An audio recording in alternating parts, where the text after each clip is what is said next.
Hello मेरे हस्लर्स। तुमने trailer video के अंदर देख ही लिया होगा कि मैं इस बैच का नाम हस्लर्स रख रहा हूँ। इसके अंदर हम पढ़ाने वाले क्लास 11th और 12th का कंप्यूटर साइंस। एक्चुअली मैं सोचूं मुझे नाम बदल लेना चाहिए, हस्लर्स 11 और हस्लर्स 12th रख देना चाहिए, जो कि मैं कहने भी वाला हूँ। जो 11th स्टैंडर्ड के लिए वो हस्लर्स 11th होगा और जो 12th के लिए वो हस्लर्स 12th होगा। तो अभी हम करने जा रहे हैं हमारे लेक्चर 1 ऑफ हस्लर्स 11th। अब मैं यहाँ पर पूरा जो सीबीएसई की गाइडलाइन वाला सिलेबस का पीडीएफ था उसको यूज़ करने वाला हूँ। तो हमारी यूनिट 1 है which is computer systems and organisation. तो आपको स्क्रीन पे दिख ही रहा होगा, उसके अंदर 6 बुलेट पॉइंट्स ये लोग ने दिए हैं। हम इसके लिए 6 लेक्चर्स का यूटिलाइजेशन करेंगे। मैं बुक्स के अंदर एनसीईआरटी और सुमिता अरोड़ा को प्रेफरेंस दूंगा। एनसीईआरटी का as compare to Sumita Arora थोड़ा ज़्यादा प्रेफरेंस में दे रहा हूँ। अब क्योंकि यहाँ 6 बुलेट पॉइंट्स है, मैं इसको 6 लेक्चर्स में कवर करूँगा। मैं ऐसा नहीं है कि एनसीईआरटी प्रेफर कर रहा हूँ तो उसके ऐसा चैप्टर वाइज जाऊँगा। That's not the way I am gonna utilise it. इसके अंदर ऐसा भी हो सकता है कि अलग अलग चैप्टर्स बीच में आ जा रहे हैं। I am just gonna go topic wise according to the syllabus PDF which is given to us. तो आज के लेक्चर में जैसे तुमको सबसे पहले दिख रहा होगा, it is basic computer organisation, introduction to computer system, hardware software. सब आगे हम आते हैं, देखते हैं। तो हमारा सबसे पहले यही स्लाइड है, mandatory basic computer organisation. Then we come on to introduction. अब इंट्रोडक्शन में ऑब्वियसली हम इंट्रोड्यूस करेंगे किसको? एक कंप्यूटर को। अब कंप्यूटर क्या है हम सब जानते हैं, एक इलेक्ट्रॉनिक डिवाइस है जिसको हम प्रोग्राम कर सकते हैं, जिससे क्या उसके अंदर डेटा जाए, प्रोसेस हो और हमें रिजल्ट मिले। यही चीज़ होती है, तुम आते हो कीबोर्ड पे कुछ लिखते हो, वो तुम्हारा डेटा प्रोसेस होता है और तुमको एक आउटपुट मिलता है। अब अगर कंप्यूटर के अंदर तुम और हार्डवेयर और सॉफ्टवेयर को डाल दो तो फिर वो बन जाएगा तुम्हारा कंप्यूटर सिस्टम। अब कंप्यूटर सिस्टम के भी अलग अलग कंपोनेंट्स होते हैं जो यहाँ पे हमको दिया है, CPU, memory, input output device और स्टोरेज डिवाइसेस। इन्हीं को हम आगे जाकर और थोड़ा डिटेल में पढ़ते हैं। चलो अब यहाँ पे हम शुरू करते हैं सबसे पहले हार्डवेयर और सॉफ्टवेयर के साथ, क्योंकि इसी से तो हम आगे जा पाएंगे हमारे कंपोनेंट्स पे। अब नाम से ही पता चल रहा होगा, हार्डवेयर यानी हार्ड है और सॉफ्टवेयर यानी सॉफ्ट। अब हार्डवेयर की डेफिनेशन देखें तो it would be the physical electronic components of a computer are called hardware. यानी कि जो तुम्हारे फिजिकल कंपोनेंट्स, अभी तुम्हारे सामने अगर तुम लैपटॉप पे देख रहे हो या अपने डेस्कटॉप कंप्यूटर पे देख रहे हो, तुम्हें क्या दिख रहा है? एक स्क्रीन दिख रही होगी विच इज़ द मॉनिटर। एक चीज़ होगी जिससे तुम टाइप कर रहे हो, वो तुम्हारा कीबोर्ड है। अगर डेस्कटॉप कंप्यूटर के नीचे तुम्हें सीपीयू भी मिल जाएगा। अगर तुम एक्सटर्नली प्रिंटर को कनेक्ट करो तो वो तुम्हारा प्रिंटर भी। ये सब हार्डवेयर, क्योंकि रियल लाइफ में तुम इनको टच कर सकते हो। और सॉफ्टवेयर का डेफिनेशन क्या हो गया? This are the recorded instructions and programs that govern the working of a computer. A program is a set of instructions to carry out a specific task और achieve a specific work goal. थोड़ी battery कम हो गई, charge में लगा देता हूँ laptop को, कोई ना। हम आते हैं सॉफ्टवेयर। सॉफ्टवेयर का सिंपल सा मतलब ये हो गया कि जो चीज़ ऐसा हमको हार्डवेयर हम फिजिकली टच नहीं कर सकते इनसाइड द कंप्यूटर, ये इंस्ट्रक्शंस है, प्रोग्राम्स है, तुम्हारी कोई फाइल हो गई, वो एक सॉफ्टवेयर है। तो जो भी तुम्हारे कंप्यूटर के अंदर चीज़ें जो तुमको स्क्रीन पे वो सब दिख रहा है, वो सब सॉफ्टवेयर हो जाता है। सिंपल भाषा में अगर तुमको याद रखना है ना, कीप इट लाइक, जिस चीज़ को तुम टच कर सकते हो वो हार्डवेयर है, जिसको नहीं कर सकते वो सॉफ्टवेयर है। ऑब्वियसली एग्जाम में ये आंसर मत लिखना, एग्जाम में ये डेफिनेशन ही आंसर लिखनी होगी, बट समझने के लिए हम ऐसा अंडरस्टैंड कर सकते हैं। सॉफ्टवेयर हमारा बेसिकली इंस्ट्रक्शंस और प्रोग्राम्स है, जबकि हार्डवेयर हमारा फिजिकल कंपोनेंट्स। हम आते हैं हमारे अगले टॉपिक पे जिसका नाम है बेसिक कंपोनेंट्स। तो सबसे पहले हम स्टार्ट करेंगे इनपुट डिवाइसेस से, क्योंकि हम अगर तुम किसी भी कंप्यूटर पर वर्क करते हो, हाउ डज इट डू? सबसे पहले तुम कुछ ना कुछ इनपुट करते हो which is done by input devices. फिर वो जाता है उसके प्रोसेस, उसके सीपीयू के अंदर वो चीज़ प्रोसेस होती है, कंप्यूटर समझता है कि वो क्या है।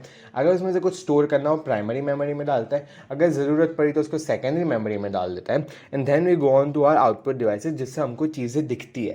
तो ये सीपीयू वाली चीज़, प्राइमरी मेमोरी, सेकेंड मेमोरी, ये यूजुअली हमको दिखता नहीं, कभी कभी परमिशंस मांग लेते हैं, but usually it is not shown to us. हम इनपुट करते हैं और हमको आउटपुट मिल जाता है, बट हम इसके अंदर हर एक को पढ़ते आगे जाके। We start with our input devices. तो इनपुट डिवाइसेस क्या है? जो डिवाइसेस जिसके थ्रू हमारे कंट्रोल सिग्नल्स भेजे जाते हैं उसको हम इनपुट डिवाइसेस बोलते हैं। ये डिवाइस क्या करते हैं? जो इनपुट देता है इसको एक डिजिटल फॉर्म में बनाता है। अब ऑब्वियसली लैंग्वेज ट्रांसलेशन प्रॉब्लम होता है अभी, क्योंकि मैं हिंदी में बोल रहा हूँ, मतलब तुम लोग इंडिया वाले हो, तो सपोज तुम गुजरात से महाराष्ट्र जाते हो, तो ऑब्वियसली उन लोग को मराठी समझ आती है, तो अब उनको अगर कुछ भी हमें कहना है तो हमको मराठी में बोलना पड़ेगा। कंप्यूटर का भी वही है, कंप्यूटर की एक लैंग्वेज होती है, वो ह्यूमन से अलग होती है। तो हम क्या करते हैं, हम जब इनपुट डिवाइसेस में इनपुट डालते हैं तो हम हमारी ह्यूमन अंडरस्टैंडेबल लैंग्वेज में डालते हैं, लेकिन कंप्यूटर को तो उसकी लैंग्वेज चाहिए। तो इसलिए क्या होता है, जो हमारे इनपुट डिवाइसेस हैं वो इनपुट डेटा को एक डिजिटल फॉर्म में कन्वर्ट कर देते हैं, जो कंप्यूटर सिस्टम एक्सेप्ट करता है। अब इनपुट यूनिट जो होता है उसके अंदर अलग अलग इनपुट डिवाइसेस होते हैं, वो सब इनपुट लेते हैं डिफरेंट फॉर्म्स में, उसको डिजिटल फॉर्म में आप कहीं तो भेजेंगे, वो हमारा सीपीयू है, सीपीयू जाके उसको प्रोसेस करता है। अब इनपुट डिवाइसेस जो हमने डेटा को एंटर किया, वो मेन मेमोरी जिसको हम रैम भी बोलते हैं, रीड एक्सेस मेमोरी, ओके मैं नाम भूल गया, जो रैम होता है उसके अंदर डालते हैं। तो रैम के अंदर हमारी मेन मतलब RAM is basically our main memory of the computer system. तो हमने इनपुट डिवाइसेस जो है उसके अंदर डेटा डाला, वो टेम्पररीली मेन मेमोरी में स्टोर हो गया। बट सपोज कोई ऐसी चीज़ है जिसे तुम्हें परमानेंट स्टोरेज में यूज़ करना है, जैसे कि मेरा जो वीडियो अभी मैं रिकॉर्ड कर रहा हूँ, ये वीडियो मुझे कहीं तो स्टोर करना पड़ेगा। तो ये जो डेटा है इसके साथ जो इंस्ट्रक्शंस है, मेरा जो ऑडियो ये जा रही है, जो वीडियो रिकॉर्ड हो रहा है, ये सारा का सारा हम एडिशनल स्टोरेज लोकेशंस में भी डाल सकते हैं, जिसको हम बोलेंगे सेकेंडरी मेमोरी। हमारा अगला टॉपिक है हमारा सेंट्रल प्रोसेसिंग यूनिट। हमने इनपुट डिवाइसेस से डेटा डाल दिया और उसको कहीं तो प्रोसेस होना होगा, इसीलिए हम यूटिलाइजेशन करते हैं हमारे central processing unit which is CPU का।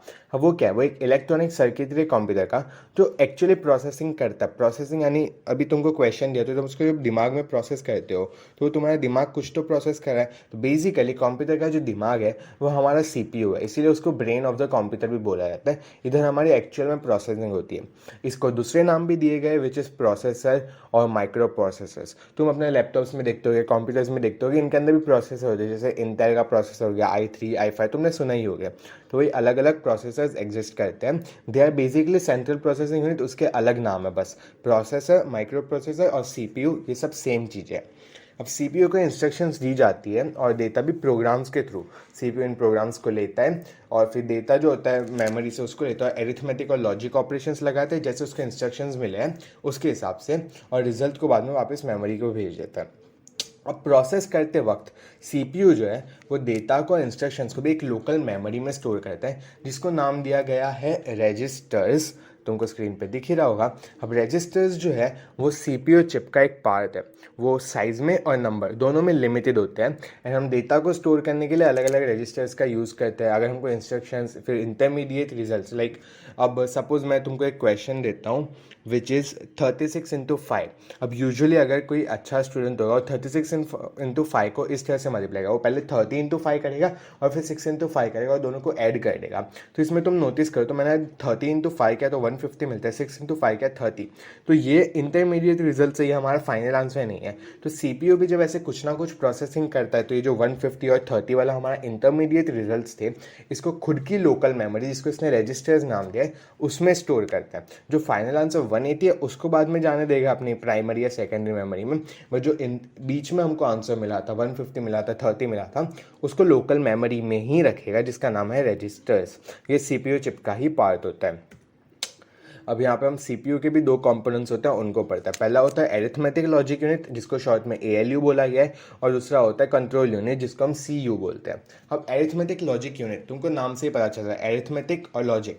तो हमारे यहाँ जो एरिथमेटिकल ऑपरेशंस होते हैं और लॉजिकल ऑपरेशंस होते हैं वो सब एरिथमेटिक लॉजिक यूनिट के अंदर होता है। ओके यहाँ पे मेरे पीडीएफ में थोड़ी सी मिस्टेक है, जब मैं इसको ड्राइव पे अपलोड करूँगा मैं इसको करेक्ट कर दूँगा, वरना अभी वीडियो में इस पैराग्राफ में थोड़ी सी प्रॉब्लम है। मैंने पिछले वाले का पैराग्राफ कॉपी कर दिया था, नेवर माइंड, तुम समझ गए। इट्स बेसिकली एरिथमेटिक और लॉजिकल ऑपरेशंस जो होते हैं वो एरिथमेटिक लॉजिक यूनिट कंट्रोल करता है, मतलब संभालता है। अगला है हमारा कंट्रोल यूनिट।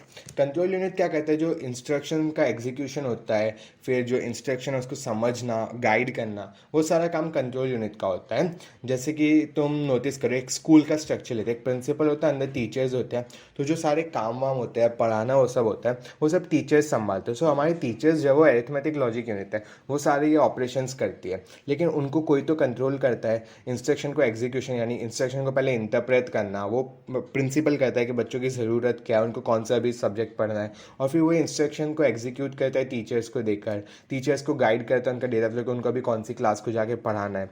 तो कंट्रोल यूनिट का काम वही है, उसका अगर इंस्ट्रक्शन आती है उसको इंटरप्रेट करना, फिर उसका एग्जीक्यूशन पे डालना, डेटा फ्लो जो उसको गाइड करना है कंप्यूटर मेमोरी के अंदर कैसे करना है। तो बेसिकली अरिथमेटिक लॉजिक यूनिट को भी जो है उसको भी गाइड करना काम कंट्रोल यूनिट का ही है। आगे आते हैं हमारे रजिस्टर्स पे, थोड़ी सी डिटेल्स में बता देता हूँ। अब रजिस्टर्स या फिर प्रोसेसर रजिस्टर्स भी बोलते हैं उसको, वो स्मॉल यूनिट्स होती है डेटा होल्ड करने की, जिसमें तुम्हारा small in size and small in number होता है। अब सीपीयू जो होता है वो रजिस्टर्स को यूज़ करते हैं टेम्पररी होल्ड करने के लिए कुछ इंपॉर्टेंट प्रोसेसिंग इन्फॉर्मेशन में। तुमको 150 और 30 अगर तुम याद ही नहीं रखते तुमको फाइनल आंसर 180 मिलने ही वाला नहीं था, but you had to store 150 and 30 at some place, इसलिए रजिस्टर्स का यूज़ किया जो सिर्फ टेम्पररीली स्टोर करता है, परमानेंट नहीं है वो। आगे आते हैं हम हमारी प्राइमरी मेमोरी पे। अब हमने इनपुट तो ले लिया, हमने प्रोसेस भी कर लिया, बट कहीं तो स्टोर करेंगे। इसके लिए दो टाइप की मेमोरी है, प्राइमरी और सेकेंडरी, बट हम स्टार्ट विथ प्राइमरी मेमोरी। तो इसमें पहले हमको पता है रोम। अब ROM is read only memory.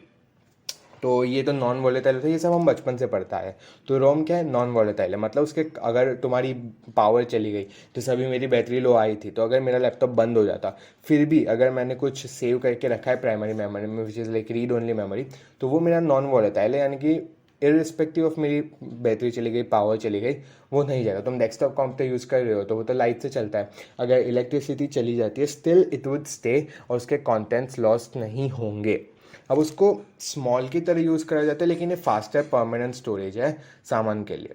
अब इसका जो स्टार्टअप प्रोग्राम हमारा होता है, जो ऑपरेटिंग सिस्टम को लोड करता है, जैसे एंड्रॉयड है, iOS है, तो ये सारे हमारे बूट लोडर्स है जो हमारे मतलब इनको लोड करने के लिए कुछ स्टार्टअप प्रोग्राम होता है इन ऑपरेटिंग सिस्टम्स को लोड करने के लिए।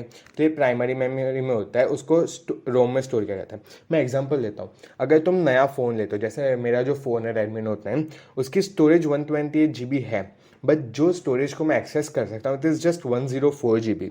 तो ये जो 24 GB का डिफरेंस है वो क्या है, ये वही ऑपरेटिंग सिस्टम और स्टार्टअप प्रोग्राम है जो प्राइमरी मेमोरी यानी मेरे रोम के अंदर स्टोर किया गया है। तो वही यहाँ पे कहना चाहता हूँ, रोम हमारा प्राइमरी मेमोरी एक तरीके से, उसको हम उसके कंटेंट्स पावर जाने पर भी नहीं जाते, which is means it is non volatile. वो छोटा है लेकिन फास्टर परमानेंट स्टोरेज है, और उसका जो स्टार्टअप प्रोग्राम होता है वो भी प्राइमरी मेमोरी के अंदर यानी कि रोम के अंदर स्टोर होता है। फिर आता है हमारा कैच मेमोरी। अगर तुम सिलेबस देखो उसके अंदर हमको 3 टाइप की मेमोरीज बताई थी, शायद मैं गलती से नहीं बोल लिखा होगा मैंने इंडेक्स में, बट हमारे पास कैश मेमोरी भी होती है। कैच, इसको प्रोनाउंसिएशन बहुत कॉन्ट्रोवर्शियल है इसका, सब अलग अलग बोलते हैं, हमको स्पेलिंग पता है काफ़ी है, CACH। तो अब हमारा CPU जो है वो ऑपरेशंस करता है, but we want it to be speed अपना, तो इसके लिए कैश मेमोरी का यूज़ किया जाता है जो बहुत ही ज़्यादा हाई स्पीड होती है। उसको CPU और प्राइमरी मेमोरी के बीच में रखा जाता है। तो वो क्या करता है, जो डेटा होती है उसकी कॉपीज़ है उसको एक्सेस करता है फ्रीक्वेंट, जो फ्रीक्वेंटली यूज़ होती है। जैसे कि सपोज़ ये वीडियो, ऑब्वियसली ये वीडियो तुम यूट्यूब पे देख रहे हो, बट तुम इसको अगर फ़ोन पे देख रहे हो, तो मैं तो जानता हूँ कि हमारी जनरेशन इतनी डिस्ट्रैक्टेड है कि ऑब्वियसली वो सिर्फ पढ़ाई तो नहीं करने वाले, साथ में यूट्यूब, साथ में इंस्टाग्राम चल ही रहा होगा, तुम बीच बीच में से इंस्टाग्राम पे चले जाते होगे। तब तुमने यूट्यूब खोला है तो बाद में इंस्टाग्राम पे जंप करते हो, तो तुमको अगर याद होगा कि कैश मेमोरी क्लियर होती है, जिससे हमारा रैम जो है वो और खुल जाता है। तो वो बीच के अंदर ऐप तुम्हारा मीडियोकली चालू रहता है, और अगर तुम उसको भी स्लाइड कर दो तो वो पूरा चला जाता है। तो पॉइंट इज़, वो जो बीच में तुम्हारा कैश मेमोरी होता है ना, ये वही है, उससे तुम्हारा फास्ट एक्सेस हो रहा है। वरना क्या होता था कि मेरे को वापस गेम चालू करना, जैसे कि पबजी है, पबजी के बीच में तुम्हारे किसी को व्हाट्सअप का मैसेज आ गया, तो तुमको पूरी पबजी गेम अगर तुमने सिर्फ स्लाइड अप कर दिया और व्हाट्सअप खोला, तो वापस तुम गेम आराम से खोल सकते हो। पर अगर तुमने पबजी को पूरी हटा ही दी, तुमने उसको कैश मेमोरी में से भी क्लियर कर दिया, तो अगेन वो एकदम रीस्टार्ट हो जाती है ना गेम, तो वो टाइम ज़्यादा बढ़ जाता है। बट अगर तुमने उसको पूरा नहीं हटाया, वो फ्रीक्वेंटली एक्सेस था, इसीलिए CPU और प्राइमरी मेमोरी के बीच में फ़ोन ने रख दी कैश मेमोरी में हमारी पबजी का डेटा, तो जल्दी खुल जाती है गेम हमारी। वही बात है, अगर फ्रीक्वेंटली एक्सेस प्राइमरी मेमोरी जो लोकेशंस है उसको हमारे कैश मेमोरी में स्टोर कर लिया जाता है, उसकी कॉपीज़ को, जिससे जो डेटा एक्सेस करने का टाइम है वो डिक्रीज़ हो जाता है। अब जब CPU को कुछ डेटा चाहिए होता है, वो पहले कैश में दिखता है, अगर मिल गया तो अच्छा है, नहीं मिला तो प्राइमरी मेमोरी है हमारे पास, प्रॉब्लम नहीं है। अगला हमारे पास ऑब्वियसली सेकेंडरी मेमोरी का टॉपिक है। अब कंप्यूटर सिस्टम होता है, इसको सेकेंडरी मेमोरी की ज़रूरत तो है ही ना। जैसे अभी मैंने बोला मेरा फ़ोन 128 GB का है, अब इतने अगर ये वीडियो है, वीडियो को भी मैं अच्छी क्वालिटी के अंदर रिकॉर्ड कर रहा हूँ, तो ऑब्वियसली इतनी ज़्यादा स्टोरेज तो मेरे पास नहीं है ना कि मैं मेरे सारे लेक्चर्स को फ़ोन में रख सकूँ। तो I need to upload it somewhere. वैसे क्लाउड बहुत अच्छा ऑप्शन है, लेकिन स्टिल अगर मेरे को पास में जैसा हर बार नेट से डाउनलोड नहीं करना, I can use a secondary memory. वो नॉन वॉलेटाइल होती है, उसकी स्टोरेज कैपेसिटी भी ज़्यादा है, जैसे कि एक हार्ड डिस्क तुम ले सकते हो, एक पेन ड्राइव ले सकते हो, जो आजकल हम सब यूज़ करते हैं, एक मेमोरी कार्ड हो गया, तो वी कैन यूज़ देम, क्योंकि वो थोड़ा स्लोअर है, चीपर है, बट स्टिल मतलब चीपर है तो फ़ायदा ही है, स्लोअर है भले ही थोड़ी सी प्रॉब्लम को बाहर से लगाना पड़ेगा, बट थिंग इज़ हम डेटा को परमानेंटली स्टोर कर सकते हैं ना। और अब पेन ड्राइव से डेटा लेना तो कितना ही है, उसका बस लैपटॉप में कनेक्ट करें, we all know how to do that.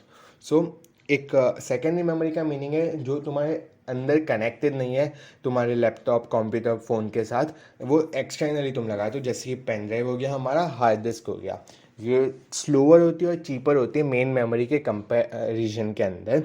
And इसको तुम्हें पहले तो मेन मेमोरी में लाना पड़ेगा CPU के एक्सेस करने के लिए, सिंपल भाषा में पेन ड्राइव को लैपटॉप से कनेक्ट करना पड़ेगा। आगे आ जाता है हमारे यूनिट्स ऑफ मेमोरी पे। अब हमने मेमोरी तो पढ़ा, लेकिन मेमोरी कोई तो तरीके से उसकी मतलब कुछ तो यूनिट्स होगी। जैसे कि अभी मैंने किसी को बोला मैंने चला, वो एक ऐसे बस स्टेटमेंट है ना रेटोरिकल के, मैंने चला। हमको कुछ तो डिफाइन करना पड़ेगा, हमने कितना चला, मैंने 4000 किलोमीटर चला, मैंने 4000 मीटर चला। तो कुछ तो डिफाइन करना पड़ेगा, कुछ तो यूनिट्स होनी चाहिए। तो वैसे ही हमारे पास मेमोरी की भी यूनिट्स होती है। अब एक कंप्यूटर सिस्टम जो है वो बाइनरी नंबर्स का इस्तेमाल करता है डेटा को स्टोर और प्रोसेस करने के लिए। अब बाइनरी डिजिट्स तुम सब बचपन से सुनते ही आओगे, 0 और 1। कंप्यूटर सिर्फ 0 एंड 1 समझता है। तो ये हमारी जो होती है ना वो बेसिक यूनिट्स होती है। अब इन्हीं बिट्स को इनको 0 और 1 को हम बिट्स बुलाते हैं। अब ये जो बिट्स हैं इनको तुम जोड़ दो साथ में तो वर्ड्स बनाए जाते हैं। तो अगर तुम 4 बिट का कोई वर्ड बनाओगे उसे हम निबल बोलेंगे, और अगर तुम 2 निबल यानी कि 8 बिट का वर्ड बनाते हो तो उसका हम बाइट बोलते हैं। अब तुम ये वीडियो यूट्यूब पे देख रहे हो, मतलब तुम इंटरनेट का यूज़ कर रहे हो, यानी तुम्हें MB का मतलब पता होगा, GB का मतलब पता होगा। तुम क्वालिटी में भी देखो 240p, 360p, 480p, it's pixels, यानी ज़्यादा नेटवर्क यूज़ होता जा रहा है जितना बढ़ेगा। तो नेटवर्क यूज़ हो रहा है, नेटवर्क क्या एक टाइप से मेमोरी है। तो उसमें तुमने MB पढ़ा, GB पढ़ा। सो MB is megabyte, GB is gigabyte. और MB से छोटा क्या होता है KB इज़ किलोबाइट। तो इसमें तुमको बाइट दिख रहा है, बाइट क्या है हमारा 2 निबल यानी कि 4 बिट्स के बनते हैं निबल्स। तो सबसे छोटा हमारे पास बिट है विच इज़ 0 या 1। 4 को साथ में जोड़ दो निबल बन जाएगा, 2 निबल को साथ में जोड़ो बाइट बन जाएगा। अब बाइट जो है उससे हम आगे जाते हैं, अगर तो हम 1024 बाइट्स का यूज़ करें हमें KB मिलेगा। 1024 KB का यूज़ करें MB मिल जाएगा। 1024 MB का यूज़ करें GB मिल जाएगा। 1024 GB का यूज़ करें तो हमें TB यानी कि टेराबाइट मिल जाएगा। ये स्क्रीनशॉट जो नीचे लगा है मैंने टेबल 1.1 का, ये तुम्हारे NCERT के टेक्स्ट बुक से ही है। सो मेरे तरह में भी मिल ही जाएगा, जो तुम टेक्स्ट बुक में भी देख सकते हो। और सिलेबस में सिर्फ पीटा बाइट तक ही है, पर इसमें भी याद क्या करना है, सेम वैल्यू 1024। फिर तो KB, MB, GB, TB, PB, ये तो तुमको याद ही होगा, इतना ज़्यादा हम इंटरनेट का यूज़ करते हैं आज के ज़माने में। आगे हमारे पास आउटपुट डिवाइसेस, जो हमने 5 स्टेप्स पढ़े थे, तो इसमें ऑब्वियसली अब हमारे पास आउटपुट डिवाइसेस आ जाता है, यानी डेटा जो बाहर आ रहा है। तो अब डिवाइस कुछ तो डेटा रिसीव करेगा कंप्यूटर सिस्टम से डिस्प्ले करने के लिए। जैसे कि जब मैंने अभी यहाँ पे अपना मैं लैपटॉप पे कर रहा हूँ, तो जो मेरा राइट साइड वाला एरो है वो दबाया तो मेरी स्क्रीन पे आउटपुट डिवाइसेस की स्लाइड आई। तो आउटपुट हो रहा है ना, मेरे को मॉनिटर पे ये स्क्रीन पे PDF PPT दिख रहा है ना, तो वो मेरा आउटपुट है। तो कंप्यूटर सिस्टम में जब मैंने राइट साइड वाला एरो इनपुट किया तो CPU ने उसको एक्सेस किया, उसने इंटरप्रेट किया एंड उसने आउटपुट में मेरे को ये स्लाइड दी है। तो जब डिस्प्ले या फिजिकल प्रोडक्शन के लिए, मतलब फिजिकल प्रोडक्शन में तुम्हारा प्रिंटर का एग्जांपल आ जाता है, तो तुमको जब पेपर आउटपुट मिल रहा है वो प्रिंट के साथ, तो वो ये कि जो डिवाइस को जो डेटा मिलता है वो तुम्हारा आउटपुट है, और जो डिवाइस तुमको ये पहुंचाता है वो आउटपुट डिवाइस है। जैसे मेरे लिए अभी मेरी लैपटॉप की स्क्रीन एक आउटपुट डिवाइस हुई। अगर तुम्हारा डेस्कटॉप कंप्यूटर है तो जो मॉनिटर है वो तुम्हारा आउटपुट डिवाइस हुआ। अब ये क्या कहता है, डिजिटल इन्फॉर्मेशन को ह्यूमन अंडरस्टैंडेबल फॉर्म में बनाता है। तो हमने जब शुरुआत में इनपुट डिवाइस को, हमारी नॉर्मल लैंग्वेज को एक कंप्यूटर लैंग्वेज में बनाया था, तो आउटपुट डिवाइस कंप्यूटर लैंग्वेज को तुम्हारी ह्यूमन अंडरस्टैंडेबल फॉर्म में बनाता है ताकि हम उसे पढ़ सकें। अब यहाँ पे जैसे बोला, प्रिंटर जो है वो सबसे कॉमनली यूज्ड आउटपुट डिवाइस है। वैसे तो मॉनिटर को भी तुम कह सकते हो, लेकिन लिखा था प्रिंटर इसलिए हम प्रिंटर बोले क्योंकि वो हार्ड कॉपी फॉर्म का है। वरना तो मॉनिटर पे स्क्रीन पे हम सबको दिख ही रहा है। तो अगर तुमको कोई फिजिकल फॉर्म का पूछे commonly use device to get output, वो प्रिंटर है। और यहाँ पे हमारा लेक्चर होता है ख़त्म। Great success.